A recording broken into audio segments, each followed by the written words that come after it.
이 시간에 하나님의 말씀을 같이 읽도록 하겠습니다. 다 같이 자리에서 일어나셔서 우리 봉독하도록 하겠습니다. 오늘 말씀은 사도행전 19장 23절에서 41절까지입니다. 사도행전 19장 23절에서 41절까지의 말씀, 저와 여러분들 한 절씩 교독하도록 하겠습니다. 제가 먼저 읽겠습니다. 23절.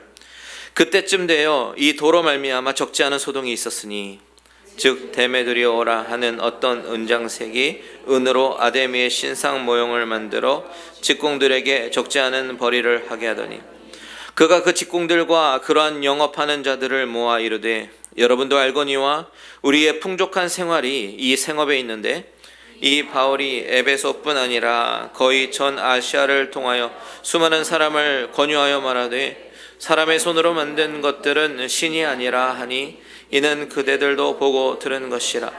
우리의 이 영업이 천하여질 위험이 있을 뿐 아니라 큰 여신 아데미의 신전도 무시당하게 되고 온 아시아와 천하가 위하는 그의 위엄도 떨어질까 하노라 하더라. 그들이 이 말을 듣고 분노가 가득하여 외쳐 이르되 크다 에베소 사람의 아데미여 하니 온 시내가 요란하여 바울과 같이 다니는 마게도냐 사람 가이오와 아리스다고를 붙들어 일제히 연극장으로 달려 들어가는지라.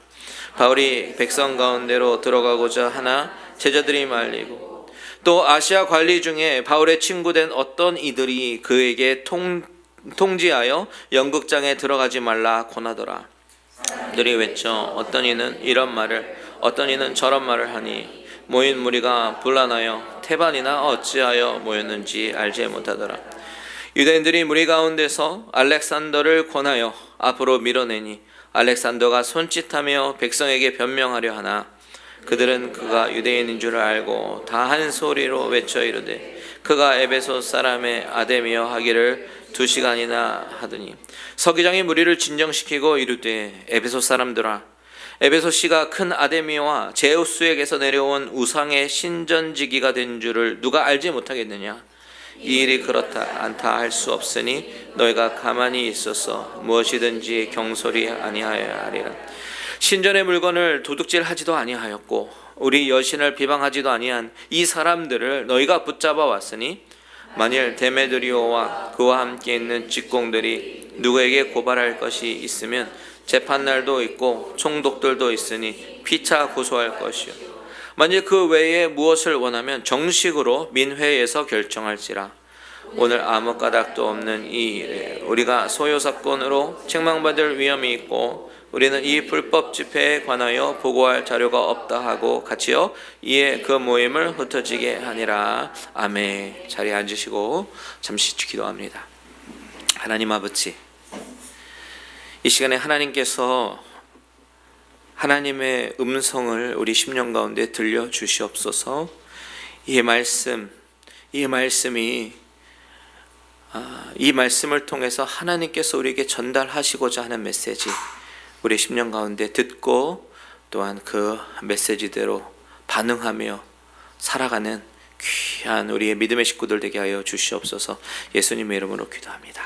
아멘. 아멘. 자, 오늘 본문의 배경이 되는 에베소는요 2차 여행 때 잠깐 들렀던 지역이지만 3차 여행을 시작하면서 바울이 다시 한번 들렀던 곳입니다. 왜냐하면 하나님의 뜻이 거기에 있었기 때문이죠. 지난 시간에 우리가 살펴보기를 바울은 이곳에서 3년 동안 사역을 하게 되는데 그 3년이라는 기간, 정말 바울은 그의 전체 사역기간 동안에 제일 많은 에너지를 쏟아부었고 그리고 많은 역사가 일어났던 그런 곳이 바로 에베소였습니다. 오늘은 이 치열한 영적 전투에 대해서 오늘 이야기를 하려고 하는데요. 그 이야기에 앞서서 먼저 오늘 이 에베소에 오기까지의 일정을 다시 한번 좀 리마인드 하기를 원하는데요. 지도를 보면서 우리가 다시 지난 도시들을 리마인드 하기를 원합니다. 지금 바울이 지나온 도시들 보면요 2차 전도 여행을 하면서 하나님께서 어디로 이끄셨냐면 유럽의 첫 번째 도시 빌립보로 이끄셨습니다. 거기서 만난 중요한 사람이 누구냐면 바로 루디아죠. 루디아를 만나고 거기 교회가 세워졌고 그리고 나서 만난 사람이 귀신 들린 여종을 고쳤고, 그것 때문에 소동이 일어나서 바울과 실라가 옥에 갇혔죠. 그래서 그것으로 인해서 간수가 구원을 받게 되었습니다. 그런데 그 다음 날 바울이 로마 시민권자임을 알고 제발 이곳을 떠나달라고 해서 간 곳이 바로 데살로니카였습니다. 데살로니카에서는 누구를 만났냐면 경건한 헬라인들, 그리고 적지 않은 귀부인들을 만났습니다. 그런데 거기서 불량한 사람들을 만났어요. 불량자들을 만나서 거기서 쫓겨난 곳이 바로 베레아로 가게 되었고, 베레아를 똑같은 일을 겪고 배를 타고 아테네로 가게 되었죠. 그리고 아테네에서 바로 옆인 고린도로 가게 되었는데, 고린도에서 또 중요한 사람을 만납니다. 누굽니까? 바로 아굴라와 브리스길라를 만나죠.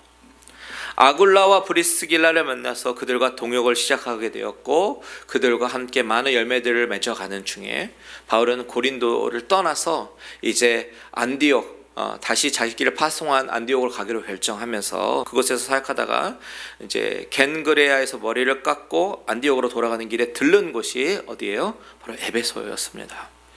에베소는 그때는 잠시만 들렀기 때문에 오래 머무는 것이 아니라 거기에 아골라와 브리스길라 부부만 잠시 내려두고 자신은 어디로 가요? 다음 사진, 자신은 예루살렘으로 돌아가서 들러서 스탑바이에서 그들에게 선교 보고를 하고, 그리고 최종 목적지인 안디옥으로 가게 됩니다. 그런데 거기서 오랫동안 머물지 않았어요. 바로 3차 전도 여행을 떠나게 되는데, 3차 전도 여행은 시작은 이렇습니다. 안디옥 교회에서 3차 여행은요, 육로를 통해서 자신의 고향 다소를 지나서 1차 선교 여행지였던 루스드라와 이고니온을 거쳐서 잠깐 비시디아 안디옥에 들렀습니다. 그런 이후에 바울은 지금 에베소에 오게 되었습니다. 이것이 바로 에베소에 오기까지의 여정이에요. 에베소가 이번엔 두 번째죠. 2차 여행을 마치고 잠깐 들렀을 때는 사람들이 붙잡았을 때 하나님의 뜻이면 다시 돌아오겠다라고 말씀했습니다, 사람들에게. 그런데 하나님의 뜻이 있었던 것이죠. 그래서 다시 돌아왔습니다. 그래서 에베소에서의 사역이 굉장히 활발하게 진행이 되는데요, 여기서 어마어마한 사역이 3년간 지속이 됩니다. 자, 에베소에서의 사역의 시작은 세례 요한의 세례만 알고 있었던 사람들을 만남으로써 12명의 제자라고 말하고 있는데, 그 사람을 만나면서 이 에베소의 사역이 시작이 됩니다. 아마도 아볼로의 영향으로 세례 요한의 세례만 알고 있었던 것 같아요. 이들은 예수의 세례, 성령 세례 알지 못하는 사람들입니다. 그래서 바울이 그들을 만나면서 강력한 복음을 전하게 돼요. 강력한 복음을 전하면서 놀라운 것은 하나님의 성령의 역사가 강력하게 임합니다. 바울이 안수하니까, 예수의 이름으로 세례를 베풀고 안수를 하니까 성령께서 임하셨어요. 어떤 사람 방언이 터지고, 또 어떤 사람은 예언이 임합니다. 그것이 19장 6절의 말씀인데요, 에베소의 사역은요, 시작부터 심상치 않았어요. 성령의 역사가 막 강하게 일어나는 것이죠. 성령의 역사가 많이 일어난다라고 했던 것은, 왜냐하면 그곳에는 성령의 역사만큼이나 만만치 않은 그런 다른 역사들이 있었기 때문입니다. 그래서 지난주에 나눈 말씀은 바울이 두란노 소원에서 가르쳤는데 그곳에서도 능력이 나타납니다. 12절 보십시오. 이런 얘기가 있잖아요. 심지어 같이 읽어볼게요. 시작. 심지어 사람들이 바울의 몸에서 손수건이나 앞치마를 가져오다가 병든 사람에게 얹으면 그 병이 떠나고 악귀도 나가더라. 성령의 역사가 어마어마하게 일어난 곳이 바로 에베소입니다. 바울은 그곳에서 3년간 사역을 했는데, 이곳에서 밤에는 텐트를 만들고, 그리고 아침에는 성경 공부 준비를 하고, 낮에는 시에스타, 사람들이 이제 낮잠을 자는 그 시기에 바울은 두란노 소원에서 사람들에게 열심히 가르치고 열심히 사역을 했습니다. 그런데 그 사역 가운데 놀라운 열매들이 나타나고 있는 거예요. 이렇게 에베소가 특별히 성령의 역사하심이 나타나는 이유가 있습니다. 그것은 그 지역 자체가 영적으로 아주 혼탁한 도시이기 때문입니다. 아까 도시들을 쭉 훑어봤는데요, 다시 생각해보면 빌립보, 그리고 데살로니가, 그리고 고린도, 에베소, 이 지역이요, 아까 왜 훑어봤냐면 이 지역에 가면 갈수록 점점점 더 영적으로 혼탁해지는 그런 도시 순서입니다. 영적으로 혼탁해진다라고 하는 것이 무슨 뜻이냐면 악한 영의 역사가 더 일어나는 도시라는 이야기예요. 사람들이 우상을 점점점 더 많이 섬기면서, 그런 지역은요, 이게 우상이 영적인 거지 않습니까? 그래서 악한 영과의 영적인 전투가 더 많이 일어납니다. 여러분, 우리가 신앙생활을 하는 사람이죠. 크리스찬. 근데 우리 믿는 자들이 주목해 보아야 할 것이 무엇이냐면 바로 영적인 것입니다. 우리 신앙생활은 그냥 예배당 앉아서 성경적 지식을 쌓는 어떤 강의가 아니잖아요. 신앙은 그런 거 아닙니다. 영적인 세계가 분명히 있다라고 성경은 가르치고 있어요. 고린도서 4장에 보면 바울이 말하기를 우리가 주목하는 것은 보이는 것이 아니요 보이지 않는 것이다 라고 얘기합니다. 물론 고린도후서에서 나오는 이 컨텍스트는 바울이 우리 죽음 이후에 천국이 있다라는 그 이야기를 하려고 이야기를 꺼내고 있지만, 요지는 뭐예요? 우리의 눈에 보이는 이 물질적인 세계가 다가 아니다라는 이야기죠. 또한 바울은 에베소서 6장에서 spiritual warfare, 이 영적 전투에 대해서, 영적 전쟁에 대한 이야기를 합니다. 우리 에베소서 한번 볼게요. 6장 11절에서 13절 우리 같이 한번 읽습니다. 시작. 마귀의 간계를 능히 대적하기 위하여 하나님의 전신갑주를 입으라. 우리의 씨름은 혈과 육을 상대하는 것이 아니요 통치자들과 권세들과 이 어둠의 세상 주관자들과 하늘에 있는 악의 영들을 상대함이라.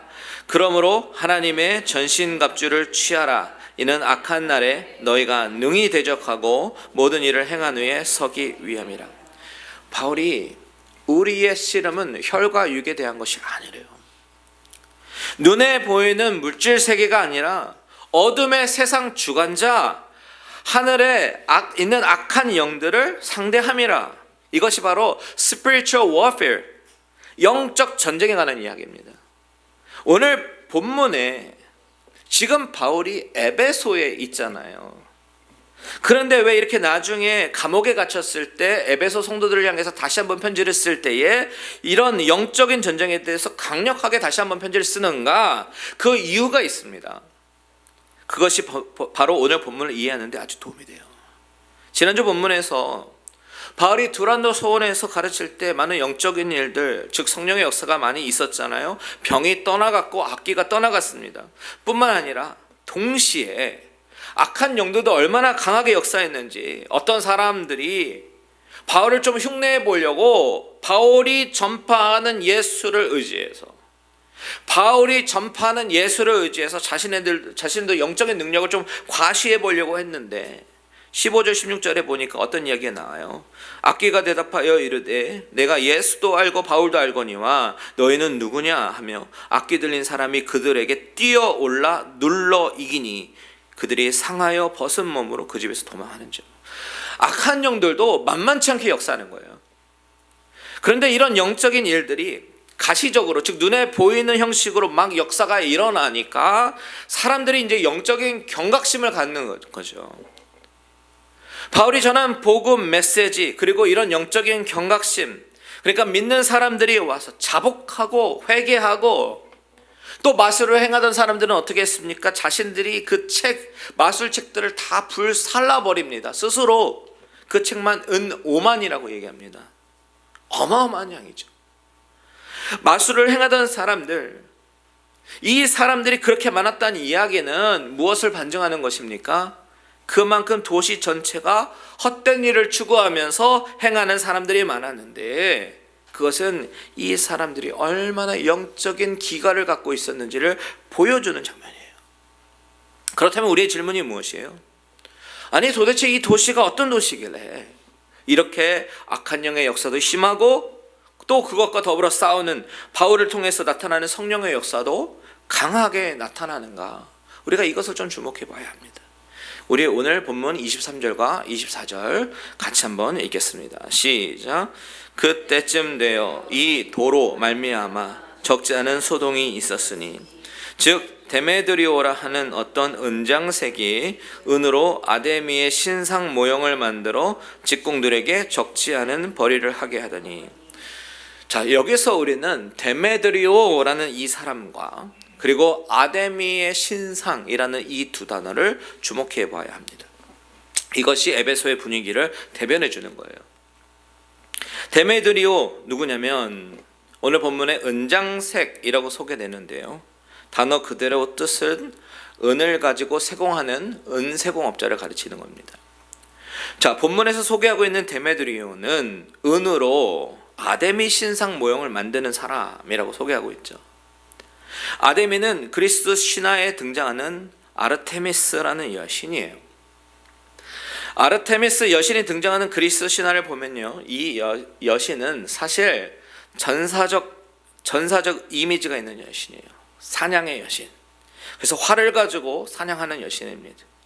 이 여신이 그리스 신화, 오리지널 그리스 신화에는 전사의 이미지를 갖고 있는 여신인데, 이 여신이 에베소에서 넘어오면서 어떻게 토착화가 되었냐면 바로 풍요와 다산의 상징으로 바뀌어버립니다. 그래서 한번 사진을 보십시오. 사진을 보면, 자, 왼쪽에 있는 신이 그리스 신화에 나오는 아르테미스 여신이에요. 화살통을 들고 있죠. 그런데 이 신이 에베소에서 오면서 다산과 풍요의 상징 이렇게 바뀌는 것이죠. 자, 왜 사람들은 막 신하면 막 축복해 달라고 그러잖아요. 축복해 주세요, 축복해 주세요. 그러니까 이 축복, 풍요, 번영, 그리고 다산 이런 것들을 계속해서 이 아데미 신에게 빌고 있는 것입니다. 그래서 당시에 이 아데미는 풍요와 다산의 상징으로 여겨졌기 때문에 그들 가운데, 그 문화 가운데 아주 중요한 중심에 있었던 신이었습니다. 자, 당시 신전을 보시면요, 다음 사진 보면 이런 식으로 어마어마하게 지어졌어요. 물론 이 사진은요, 원래 오리지널은 다 뭐 없어지고 이제 기둥 하나 두 개밖에 안 남은 것을 이스탄불의 어떤 공원에 복원해 놓은 겁니다. 이 사진은 복원해 놓는데 실제 길이는 100m가 넘는데요. 이게 당시 에베소에 있었다라고 상상을 해 보십시오.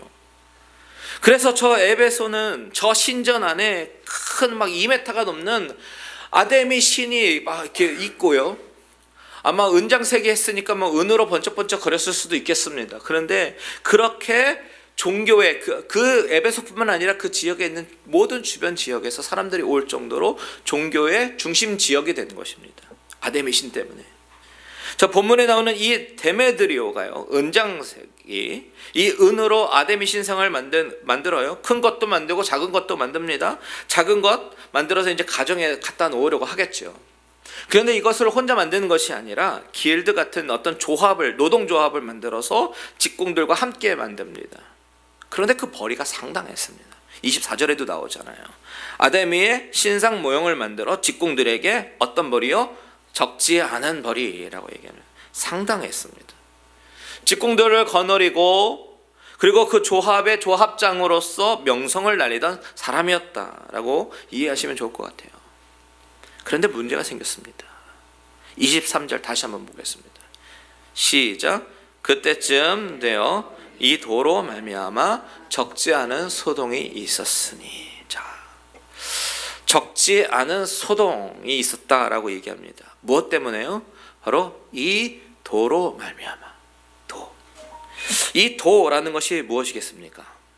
이 도라는 것은요, 한국 길에서 이제 만나는 사람들이 도를 아십니까? 그 도가 아닙니다. 헬라어는 호도스, 영어로는 the way라고 번역했습니다. the way. 그런데 이 길은요, 또 우리가 다니는 저 도로를 이야기하는 것도 아닙니다. 이 동일한 단어가 성경에 어디에 쓰였나 보니까 주의 길, 바른 길, 구원의 길, 이런 것을 얘기하는 거예요. 주님께서 I am the way and the life and the truth. 나는 길이요 진리요 생명이다. 그 길이 the way잖아요. 거기에도 호도스라는 단어가 쓰였습니다. 그러니까 23절에서 말하는 이 도로 말미암아 도시에서 적지 않은 소동이 일어났다라고 얘기하는 것은 바로 바울이 두란노서원에서 계속해서 가르치고 있는 그 도를 얘기하는 것입니다. 예수의 도를 얘기하는 것입니다. 지난주 본문 8절과 9절에 보면요, 바울이 회당에 들어가서 이제 석 달 동안 하나님의 나라에 대해서 강론했습니다. 그럴 때에 어떤 얘기가 있냐면, 마음이 굳은 사람들은 이 돌을 비방했다라고 얘기합니다. 이 돌을 비방했다. 그래서 이제 두란노선에서 강의를 시작하지 않았습니까? 바울이 지금 에베소 사람들에게 가르치고 있는 이 예수님에 관한 증거, 이것이 그 도시에서 적지 않은 소동을 일으키게 만들었다라고 말하는 것이죠. 이게 왜 소동이 되었냐면, 이들이 그동안 믿고 평생 살아왔던 그 문화, 그리고 그 신념, 종교적인 어떤 생활 방식, 이 모든 것을 완전히 뒤엎어버리고 깨뜨리는 그런 가르침이었기 때문이죠. 옛날에도요, 한국에도 고종시대 때 있었던 상투를 자르라고 단발령 내렸을 때 사람들이 막 울고 불고 난리치지 않았습니까? 반발을 하는 거죠. 오랫동안 해오던 생활 습관에 대해서 쉽게 버릴 수가 없는 것입니다. 이 에베소 사람들에게 있어서 이 우상문화, 이 아데미 신전에서 여신을 숭배하는 것, 이것이 너무나도 중요한 거예요. 왜냐하면 이 여신이 다산과 풍요를 가져다 준다고 생각했거든요. 그런데 바울이 뭐라고 전했냐면 26절 한번 보겠습니다. 26절 시작. 이 바울이 에베소뿐 아니라 거의 전 아시아를 통하여 수많은 사람을 권유하여 말하되, 사람의 손으로 만든 것들은 신이 아니라 하니 이는 그대들도 보고 들은 것이라. 자, 바울이 뭐라고 사람들에게 가르쳤냐면, 사람의 손으로 만든 것 신이 아니다, 이렇게 가르쳤다는 이야기입니다. 그리고 오직 유일한 the way, 그 도는 예수 그리스도라고 가르치는 거죠. 그것이 바울이 에베소에서 전하는 그런 내용이었던 것입니다. 그랬더니 사람들이 어떻게 반응했어요? 자복하고 회개하고 바울의 가르침 받고, 그렇게 막 마술사들의 책을 태워버리고, 그렇게 되니까 이 사람들은요, 데메드리오와 이 은장색 사람들은, 조합원 사람들은 비즈니스에 타격이 생긴 거죠. 비즈니스에 타격이 생기는, 그러니까 사람들이 이제 선동하기 시작합니다. 25절에서 27절 같이 한번 읽겠습니다. 시작. 그가 그 직공들과 그러한 영업하는 자들을 모아 이르되, 여러분도 알거니와 우리의 풍족한 생활이 이 생업에 있는데, 이 바울이 에베소뿐 아니라 거의 전 아시아를 통하여 수많은 사람을 권유하여 말하되, 사람의 손으로 만든 것들은 신이 아니라 하니 이는 그대들도 보고 들은 것이라. 우리의 이 영업이 천하여질 위험이 있을 뿐 아니라 큰 여신 아데미의 신전도 무시당하게 되고 온 아시아와 천하가 위하는 그의 위엄도 떨어질까 하노라 하더라. 이 사람의 걱정은 비즈니스가 안 될까 봐 쫄딱 망하게 생겼으니까 걱정이 된 것인데요, 그것을 같은 처지에 있는 직공들에게 막 선동을 하는 것입니다. 신앙적인 어떤 그런 이슈로 접근해서 선동하는 거예요. 그 아데미의 신전도 무시당하고 위엄도 떨어질까 하노라. 그랬더니 사람들이 막 화가 나서 일제히 연극장으로 달려가기 시작하는데요, 여기 본문에 나오는 이 연극장이라고 하는 것은요, 기록에 찾아보니까 당시에 반원형식, 극장식 반원형, 아마 그림에서 보신 분들 계실 거예요. 그런 극장을 이야기하는데, 규모가요, 당시에 2만 5천 명을 수용할 수 있는 그런 규모라고 합니다. 어마어마한 규모죠. 그래서 거기에서 34절처럼 크다 아데미 사람이여 소리를 외치면서요, 2시간 동안 외치는 것입니다.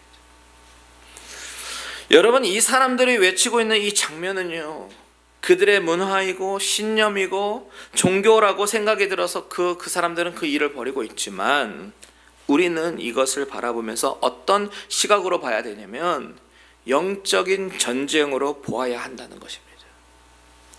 아까 이 아데미라는 신을 소개할 때 그저 풍요와 다산의 신으로만 제가 설명해 드렸지만, 사실 이 아데미 신전에는요, 그 풍요와 다산을 위해서 엄청난 음란이 행해지고 있었습니다. 그것이 그들이 제사를 드리는 방식이에요. 구체적으로 말씀 안 드리겠는데 신의 이름으로 엄청난 음란과 자극적인 일들이 일어나는 것이 바로 아데미의 신전입니다. 그러니 사람들은 더 열광하겠죠. 쾌락도 누리고 그 신의 이름으로 풍요와 축복을 받는다고 생각하니까요.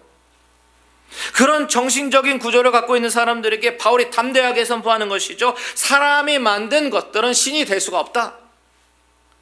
여러분 이성적으로 생각해 보세요. 이게 맞는 말이잖아요. 어떻게 사람의 손으로 만든 것이 신이 될 수 있겠습니까? 어떻게 그 우상이 풍요를 주고 다산을 하게 만듭니까? 게다가 바울이 말씀을 증거할 때에 성령의 역사가 막 일어납니다. 사람들이 자복하고 회개하고 책 다 태워버리고요. 마술책들. 바울이 안수하면 방언과 예언이 터지고요. 병든 자가 고쳐지고요. 악귀가 떠나갑니다. 이런 성령의 역사가 일어나니까 이런 성령의 역사를 체험한 사람들은요, 하나 둘씩 복음을 받아들이고 회심을 하게 됩니다. 이 두 진영의 싸움이 엄청나게 치열하게 대치되고 있는 것입니다. 그 도시가 바로 에베소였습니다. 여러분, 우리가 반드시 기억해야 할 것이 있는데 그것이 무엇이냐면 성령의 역사가 강한 곳에는요, 반드시 사탄의 방해 공작도 만만치 않게 일어난다는 것 우리는 반드시 기억해야 합니다. 그 사탄은요, 전략이 너무 뛰어나요. 너무 똑똑해요. 그래서 어떻게 하면 믿는 자들이 실족할지 너무나도 잘 알고 기가 막히게 공격합니다. 가장 연약한 부분을 파고 들어가서 치명적인 어퍼컷 펀치를 팍 날립니다. 리차드 포스터가 쓴 책, 돈, 섹스, 권력, 이 세 가지.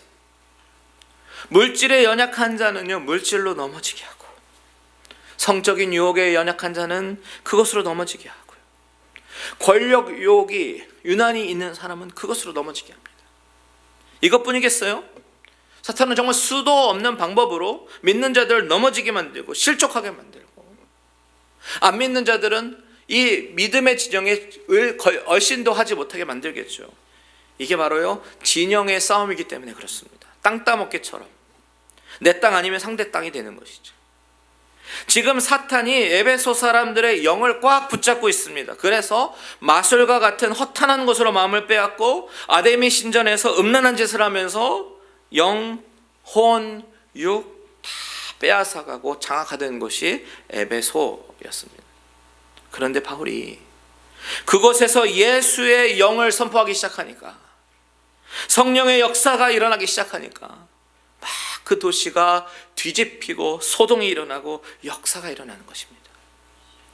그런데 그때 그 상대방도 가만히 있을 수가 없으니까 총 공세를 펼치는 것이에요.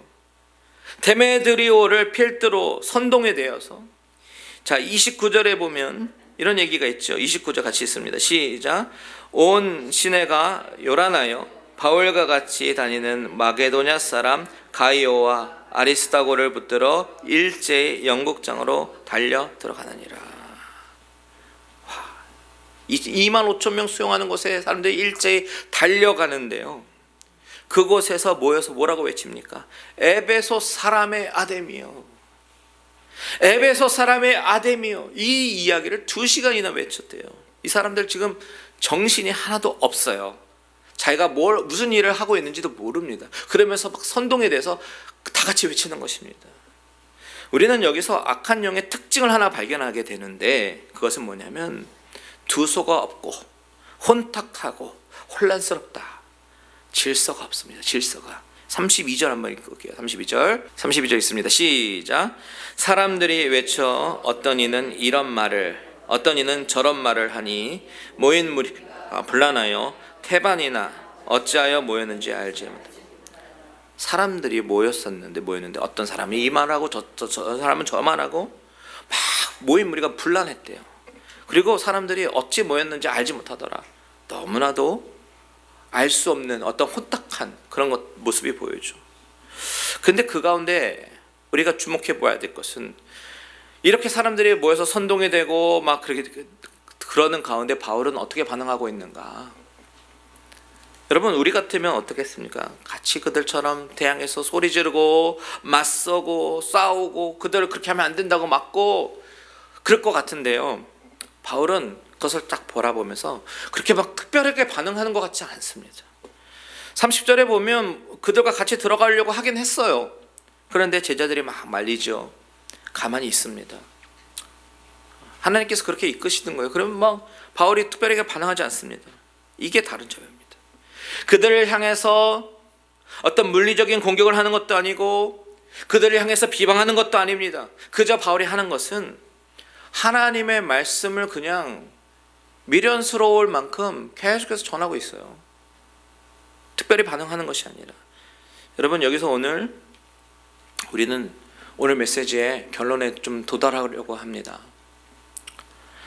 이 보이지 않는 싸움에서 하나님의 말씀만으로도 충분하다. 우리가 잃어버렸고 회복해야 될 신앙, 또한 보이지 않는 이 싸움에서의 그 승리의 원천은 하나님의 말씀만으로도 충분하다라는 그 믿음인 줄 믿습니다.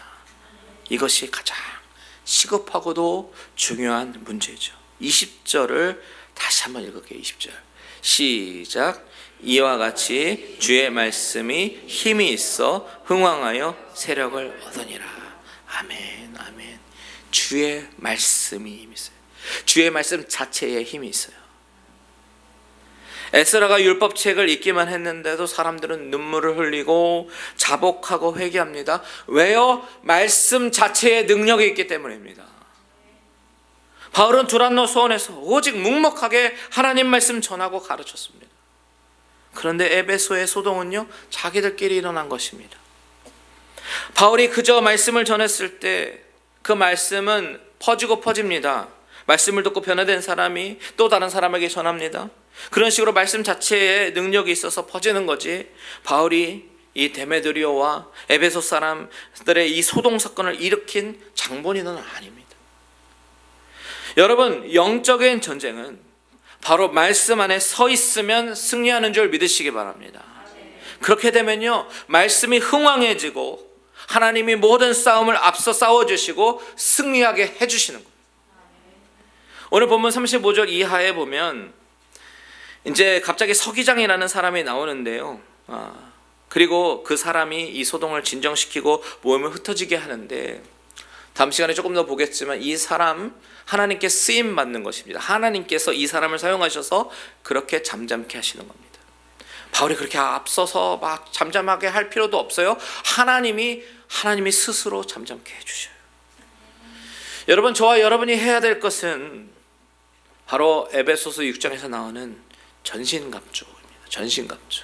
진리의 허리띠를 띠고 의의 호신경을 붙이고 평안의 복음이 준비한 신을 신고 믿음의 방패를 가지고 구원의 투구와 성령의 검을 가지는 것입니다. 그런데 이 성령의 검, 6장의 뒤에 보면 뭐라고 얘기냐면 성령의 검은 곧 하나님의 말씀이라 라고 얘기합니다.